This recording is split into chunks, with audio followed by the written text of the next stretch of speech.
अस्सलामुअलैकुम। RNN news के साथ मैं हूँ फजीला नवाज। सबसे पहले न्यूज़ हेडलाइंस।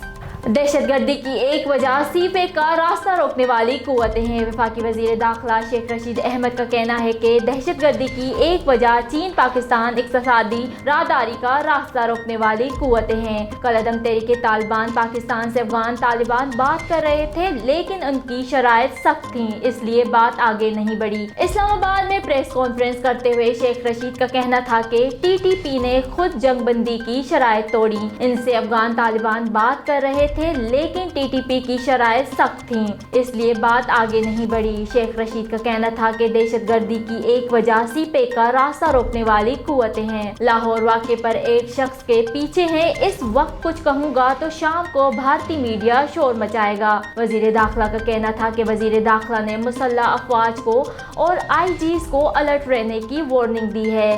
दाइश से बात नहीं हुई। BNA छोटा सा ग्रुप है। छोटे मोटे ग्रुप पाकिस्तान में दहशतगर्दी की फिजा बनना चाहते हैं। मुल्की सियासत के हवाले से उनका कहना था कि इमरान खान की हुकूमत अपोजिशन की जड़ों में बैठ गई है। इमरान खान की खुश नसीबी है कि थकी हुई अपोजिशन मिली। अल्लाह को मंजूर हुआ तो इमरान खान 5 साल पूरे करेंगे। जो लोग कह रहे हैं हम जा रहे हैं, इनकी अकल साथ छोड़ गई है। ना हम जा रहे हैं ना आप आ रहे हैं। सदारती निज़ाम और इमरजेंसी का शोर है। अभी तक ये तजवीज़ काबीना में नहीं आई। इनका कहना था कि 23 मार्च को OIC के लीडर्स पाकिस्तान आ रहे हैं। 21 और 22 मार्च से इस्लामाबाद की बाद सड़कें बंद हो जाएंगी।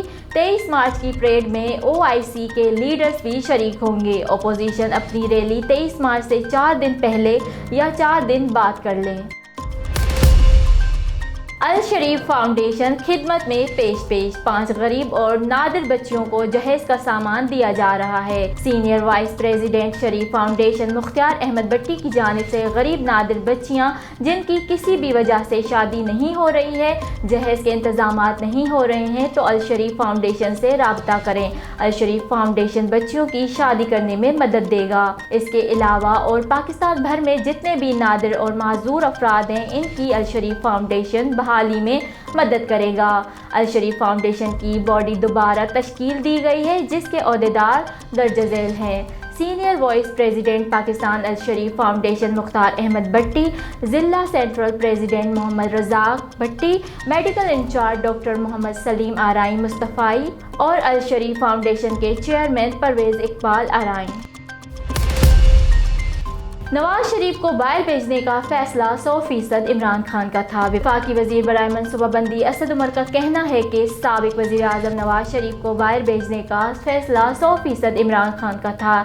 एक बयान में असद उमर ने कहा कि जिस मीटिंग में नवाज शरीफ को बाहर भेजने का फैसला हुआ, मैं उसमें शरीक था। जिस वक्त ये डिस्कशन हुई, कमरे में 6 से 8 लोग बैठे थे, जबकि नवाज शरीफ को भेजने का मामला पहले काबीना में डिस्कस हुआ था।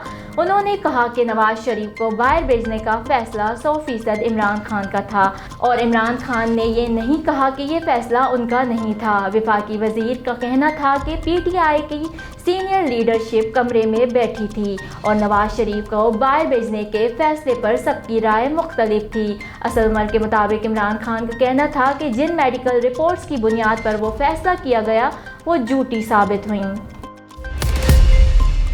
टंडोलायान में फायरिंग से शहीद होने वाले भोलू खानज़दा के कत्ल के खिलाफ MQM पाकिस्तान की जानिब से हैदराबाद में एहतजाज। मुजाहिरीन ने कोहिनूर चौक पर धरना दे दिया। गुज़श्ता रोज़ MQM पाकिस्तान के रहनुमा खलीलुर रहमान उर्फ भोलू खानज़दा के अदालत के बाहर बहिमाना कत्ल के खिलाफ MQM पाकिस्तान डिस्ट्रिक्ट हैदराबाद की जानिब से अरकान असम्बली की क़यादत में एहतजाजी मुजाहरा किया गया, जिसमें सैकड़ों ख़वातीन और मर्द कारकुनान ने शिरकत की और कातिलों की फौरी गिरफ्तारी का मुतालबा करते हुए सख्त नारेबाजी की। इस मौके पर मुकर्रिरीन ने कहा कि टंडोलायान में पहले भोलू खानज़दा को शहीद किया गया, फिर पुलिस ने पुरअमन एहतजाजी मुजाहिरीन पर लाठी चार्ज और 4 दीवारी का तक़द्दुस पामाल किया, जो काबिल मज़म्मत है। उन्होंने कहा कि कौम परस्त जमात की जानिब से सिंध का अमन दाव पर लगाने की साजिश की जा रही है। پر ہم محب وطن لوگ ہیں، اس لیے قانون کے دائرے میں رہ کر احتجاج کے ذریعے شہید کو انصاف دلائیں گے۔ پر حکومت سندھ ہوش کے ناخن لے اور ٹنڈولا یار میں پولیس چوکی پر حملے، جلاؤ، گھیراؤ اور بولو خانزادہ کے قتل کا نوٹس لے اور سیاسی بنیاد پر مظاہرین پر لاٹھی چارج کے ذمہ دار افسران کو فوری معطل کرے تاکہ سندھ کا امن برقرار رہے اور ملک دشمنوں کی سازش ناکام ہو۔ روزنامہ میرا ملک کراچی، لاہور، سرگودا، اسلام آباد سے بیک وقت شائع ہونے والا بڑا اخبار پاکستان کے تمام چھوٹے بڑے شہروں اور تمام نیوز پیپر اسٹال پر دستیاب۔ آپ آج ہی پڑھیں روزنامہ میرا ملک۔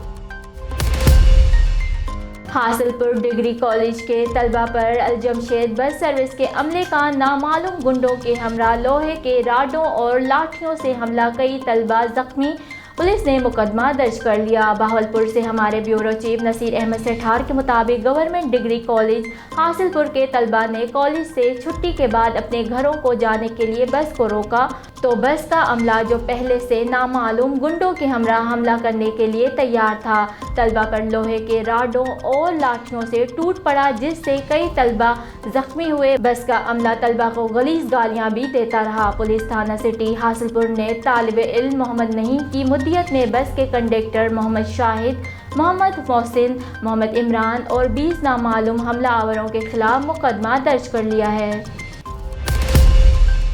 ٹنڈولا یار پولیس نے MQM پاکستان کے متعدد کارکنان کو گرفتار کر لیا۔ پولیس نے ٹنڈولا یار میں MQM پاکستان کے کئی کارکنان کو گرفتار کر لیا۔ پولیس نے ٹنڈولا یار میں چھاپوں اور گرفتاریوں کے خلاف احتجاج کرنے والوں پر لاٹھی چارج کر دیا اور خواتین پر بھی ڈنڈے برسائے، جس سے متعدد خواتین زخمی ہو گئیں۔ پولیس کی بھاری نفری نے احتجاج کرنے والوں کو لاٹھی چارج کر کے منتشر کر دیا۔ پولیس کا کہنا ہے کہ MQM کے کارکن کے قتل کے بعد مشتعل افراد نے ہنگامہ آرائی کی تھی۔ پولیس مددگار سینٹر پر حملے کے الزام میں متعدد افراد کو گرفتار کیا گیا ہے۔ FBR کی غیر ضروری چارہ جوئی وقت کا ضیاع قرار، جرمانہ بھی آئے۔ سپریم کورٹ نے فیڈرل بورڈ آف ریونیو کی غیر ضروری قانونی چارہ جوئی کو وقت کا ضیاع قرار دیتے ہوئے جرمانہ عائد کر دیا۔ سپریم کورٹ کے جسٹس قاضی فائز عیسیٰ نے نجی کمپنی کے خلاف FBR کی اپیل میں تحریری فیصلہ جاری کیا اور غیر ضروری اپیل دائر کرنے پر FBR کو 20,000 روپے جرمانہ بھی عائد کر دیا۔ سپریم کورٹ نے اپنے فیصلے میں لکھا کہ FBR کی غیر ضروری مقدمہ بازی سے عدالتوں کا وقت ضائع ہوتا ہے۔ FBR ٹیکس دہندگان کے ساتھ قانون کے مطابق شفاف انداز میں معاملات چلائیں۔ عدالتی فیصلے میں یہ بھی کہا گیا کہ ٹیکس ادا کرنے والوں کو جو قانونی حق ملتا ہے وہ روکا نہیں جا سکتا۔ غیر ضروری مقدمہ بازی سے FBR کے وسائل ضائع نہیں ہونے چاہیے۔ جولائی سے دسمبر کے دوران ملک کا تجارتی خسارہ 21 ارب ڈالر رہا۔ اسٹیٹ بینک کے مطابق جولائی سے دسمبر کے دوران ملک کا تجارتی خسارہ 21 ارب ڈالر رہا۔ اسٹیٹ بینک کی جانب سے جاری اعداد و شمار کے مطابق دسمبر 2021 کا کرنٹ اکاؤنٹ خسارہ 1.93 کروڑ ڈالر رہا اور دسمبر کی درآمدات 6.53 ارب ڈالر جبکہ برآمدات 2.52 ارب ڈالر رہے۔ اسٹیٹ بینک کا بتانا ہے کہ دسمبر 2021 کا تجارتی خسارہ 3.61 ارب ڈالر رہا۔ اسٹیٹ بینک کے مطابق رواں مالی سال کی پہلی ششماہی کا کرنٹ اکاؤنٹ خسارہ 9.9 ارب ڈالر رہا۔ جولائی سے دسمبر کے دوران ملک کا تجارتی خسارہ 21 ارب ڈالر رہا جبکہ 6 ماہ میں ملک کی درآمدات 36 ارب ڈالر اور برآمدات 15 ارب ڈالر رہیں۔ PSL 7 رومان رئیس کے لیے کیوں اہم ہے، کرکٹر نے خود ہی بتا دیا۔ پاکستان کرکٹ ٹیم کے فاسٹ بولر رومان رئیس نے PSL 7 میں نئی ٹیم کے ساتھ نئے چیلنجز سے نمٹتے ہوئے بطور کرکٹر کیریئر کو ری اسٹارٹ کرنے پر نظریں جمائی ہیں۔ 30 سالہ فاسٹ بولر کا کہنا تھا کہ وہ شکر گزار ہیں کہ طویل عرصے بعد بطور کرکٹر اور ٹاپ لیول کرکٹ میں واپس آ رہے ہیں۔ کوشش کریں گے کہ کرکٹ سے دوری کے دوران اور حالیہ ڈومیسٹک ٹورنامنٹس میں ردم کی بحالی کے لیے جو محنت کی ہے وہ رائے گاہ نہ جائے اور اس کے نتائج فیلڈ میں نظر آئیں۔ رومان رئیس نے کہا کہ انہوں نے گزشتہ 2 سال کے دوران اپنی فٹنس پر بہت کام کیا ہے اور یہ PSL ان کے لیے بہت اہم ہے۔ नुमान रईस गुज़श्ता PSL में इस्लामाबाद यूनाइटेड के डग आउट में एक प्लेयर की बजाय बतौर बॉलिंग कंसल्टेंट मौजूद थे, जिस पर कई अफराद को ये शुबा हुआ कि कई रुमान का बतौर क्रिकेट करियर ख़त्म हो गया है। इस बार उन्हें मुल्तान सुल्तान्स ने बतौर प्लेयर स्क्वाड में शामिल किया है और रुमान रईस मुल्तान सुल्तान्स की जानिब से 100% परफॉर्मेंस देने के लिए पुरअज़म है। जिस होटल में बायोसिक्योर बबल बनाया गया, उसी होटल के 40 मुलाजमीन कोरोना में मुब्तला। पाकिस्तान सुपर लीग के 7वें एडिशन पर कोरोना के हमले जारी हैं, जबकि पाकिस्तान क्रिकेट बोर्ड के chief operating officer Salman Naseer ने दावा किया है कि जुमेरात को टूर्नामेंट प्रोग्राम के मुताबिक शुरू होगा। सलमान नसीर का कहना था कि तमाम गैर मुल्की पाकिस्तान आ रहे हैं और तमाम गैर मुल्की लाहौर बम धमाके के बाद लाहौर जाने को तैयार हैं। उन्होंने कहा कि कोरोना SOPs की खिलाफ वर्जी पर बड़ा खिलाड़ी भी सज़ा से नहीं बच सकेगा। दूसरी जानिब ज़राए का कहना है कि नेशनल स्टेडियम के मज़ीद 8 मुलाजमीन का कोरोना टेस्ट मुस्बत आ गया है, जिसके बाद सिक्योरिटी ऑफिसर समेत 17 मुलाजमीन कोरोना में मुब्तला हैं। न्यूज़ स्टूडियो से फिलहाल इतना ही। मज़ीद खबरों और अपडेट्स के लिए देखते रहिए RNN न्यूज़।